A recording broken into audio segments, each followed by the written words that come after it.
दोस्तों, अगर आप भी रोहित और विराट को बेहतर खिलाड़ी मानते हैं और जीत से खुश हैं तो वीडियो को लाइक कीजिएगा। दोस्तों, टी20 वर्ल्ड कप 2024 को जीतने के बाद भी हम भारतीयों को इंतजार करना पड़ा। खराब मौसम के चलते भारतीय क्रिकेट टीम 2-3 दिन से बारबाडोस में ही फंसी हुई थी, जिसके बाद एयर इंडिया ने एक स्पेशल फ्लाइट को कैंसिल करके एक प्लेन अरेंज कराया और उस चार्टर्ड प्लेन में दोस्तों पूरी भारतीय क्रिकेट टीम के साथ सभी क्रू मेंबर्स भी आए। दोस्तों, सुबह 6 बजे ये प्लेन लैंड किया, जिसके बाद भारतीय खिलाड़ियों को ये इंस्ट्रक्शंस दिए गए कि उन्हें प्रधानमंत्री से मिलना है ट्रॉफी के साथ। और इतना जोरों शोरों से उनका स्वागत हुआ कि भारतीय खिलाड़ी तो एयरपोर्ट के बाहर ही नाचने लगे थे, केक काटने लगे थे एयरपोर्ट पर और होटल के अंदर। लेकिन जैसे ही वो प्रधानमंत्री से मिलने पहुंचे तो कुछ अलग ही हो गया। दरअसल दोस्तों, आपको बता दें कि जैसे ही प्रधानमंत्री ने ट्रॉफी देखी तो उनकी आंखें नम हो चुकी थी, क्योंकि दोस्तों नरेंद्र मोदी जी वही प्रधानमंत्री हैं जो 19 नवंबर के दिन भावुक थे, लेकिन फिर भी भारतीय क्रिकेट टीम की हौसला अफजाई कर रहे थे, उनके साथ खड़े हुए थे। लेकिन अब जब जीते हैं तो पहला हक सेलिब्रेट करने का भी देश के राजा यानी कि प्रधानमंत्री का ही बनता है। खैर दोस्तों, भारतीय क्रिकेट टीम तैयार होकर पहुंच गए प्रधानमंत्री से मिलने, जिसके बाद अपने हाथों में ट्रॉफी को देखकर वो रो पड़े। इनफैक्ट जो तस्वीर उन्होंने पूरी टीम कोचिंग स्टाफ के साथ खिंचवाई, उसमें भी उनके चेहरे पर कहीं ना कहीं भावुकता झलक ही रही थी। इनफैक्ट दोस्तों, उन्होंने तस्वीरें तो खिंचवाई, लेकिन जब समागम पूरा अंत होने पर आया ना, तो दोस्तों उन्होंने एक बहुत बड़ा ऐलान कर दिया है।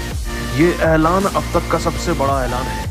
दोस्तों, आपको बता दें कि प्रधानमंत्री जी ने ऐलान करते हुए कहा, यकीन नहीं हो रहा कि ट्रॉफी भारत देश आ चुकी है, लेकिन मुझे इस बात का यकीन जरूर था कि अगर कोई इसे भारत ला पाएगा तो केवल और केवल यही टीम ला पाएगी। उस वक्त पर भी कई लोगों को इस टीम पर भरोसा नहीं था, लेकिन मुझे पूरा था, क्योंकि हारे हुए खिलाड़ियों के पास जो अनुभव होता है वो जीते हुए से भी कई ज्यादा बढ़कर होता है। हमारी टीम ने साबित कर दिखाया, वो जीत गए, वो वर्ल्ड कप को देश में ले आए। इससे बड़ी जीत और क्या ही हो सकती है कि नवंबर के महीने में आप हारे हों और अब जुलाई के महीने में आप जीत कर लौट रहे हों। एक और आईसीसी की ट्रॉफी अगले साल जरूर से रोहित और विराट ही अपने देश में लेकर आएंगे।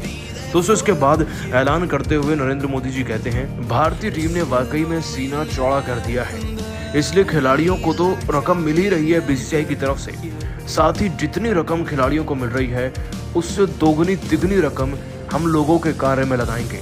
लगभग 400 से 500 करोड़ का फंड ऐलान करेंगे, जिसका एक ही कारण होगा, हमारी प्रिय भारतीय क्रिकेट टीम की जीत का कारण। इससे ही हमारी टीम को और दुआ मिलेगी, जिसके बाद वो ना सिर्फ आगे आईसीसी ट्रॉफीज को जीतेंगे बल्कि देश का नाम तिरंगे को और ऊपर लहराएंगे। दोस्तों, प्रधानमंत्री जी ने वाकई में दिल जीत लिया। खिलाड़ियों को तो पैसे और करोड़ों रुपए मिल रहे हैं, लेकिन उन्होंने लोगों की भलाई के लिए उस रकम को तिगुना कर बांटने का ऐलान किया। और दोस्तों, आपको बता दें कि आगे चलकर ना रोहित शर्मा ने मोदी जी के पैर भी छुए थे। इनफैक्ट उन्होंने भी ट्रॉफी को ढंग से ना पकड़ते हुए रोहित और राहुल द्रविड़ के हाथ को पकड़ना ज्यादा जरूरी समझा। इन दोनों ही बातों पर भी मोदी जी ने कहा, रोहित शर्मा एक ऐसे कप्तान है जो जमीन से जुड़े हुए हैं, जो रिश्तों की अहमियत को समझते हैं। और सच बताऊं तो जब उन्होंने मेरे पैर छुए, मेरा मन किया कि मैं उनके पैर छू लूं, क्योंकि ऐसा खिलाड़ी और कप्तानी देश का आइडल बने, उससे बेहतर क्या हो सकता है। और अगर बात करें ट्रॉफी पकड़ने की, तो मुझसे ज्यादा हक है कप्तान और कोच का उस पर। केवल इसीलिए मैंने उन दोनों का हाथ पकड़ा, क्योंकि उन दोनों का हाथ मेरे लिए ट्रॉफी से ज्यादा बढ़कर है असल मायने में। वैसे आप सभी उनकी इस हरकत को 10 में से कितने नंबर देंगे? क्योंकि इसके बाद तो रोहित भी बहुत खुश थे। नीचे कमेंट करके बताइएगा और सब्सक्राइब कीजिए हमारे चैनल को। धन्यवाद।